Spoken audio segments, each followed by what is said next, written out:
என்ன இருக்கும் அப்படின்னு பார்த்தீங்கன்னா, இது வந்து ஒரு ஹைட்ராலிக் ஃபெயிலியர்னு ஒன்று சொன்னீங்க இல்லையா? ஹைட்ராலிக் என்பது இப்போ ஒரு எளிமையாக சொல்லணும்னா, இங்கே பாருங்க, நான் வந்து இப்போ காரை வந்து ஸ்டார்ட் பண்ணுறேன். இப்போ வந்து ஒரு வார்னிங் மெசேஜ் வருது பாருங்க.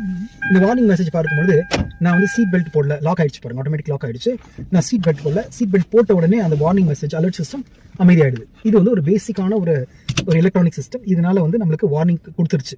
இதே மாதிரி வந்து பிளேனில் கூட பார்த்தீங்கன்னா, அவர்கள் வந்து இன்ஜின் ஸ்டார்ட் பண்ணி விட்டோன்னே செக்லிஸ்ட் இருக்குங்க. அந்த டாக்ஸின்னு சொல்லுவாங்க இல்லையா, அது பிளேனை கொண்டு வந்து நிறுத்தி கடைசி விமானத்திற்கு தயாராகிற வரைக்கும் அவர்களுக்கு நிறைய செக்லிஸ்ட்லாம் இருக்கும். ப்ரீ செக்லிஸ்ட்னு சொல்லுவாங்க. அதாவது டேக் ஆஃப்க்கு முன்னாடி நடக்கக்கூடிய அந்த கான்ஃபிகரேஷன் செக்லாம் பண்ணுவாங்க. அவ்வாறாக கான்ஃபிகரேஷன் செக்லாம் அவர் பண்ணியிருப்பாரு என்பது என்னுடைய கருத்து.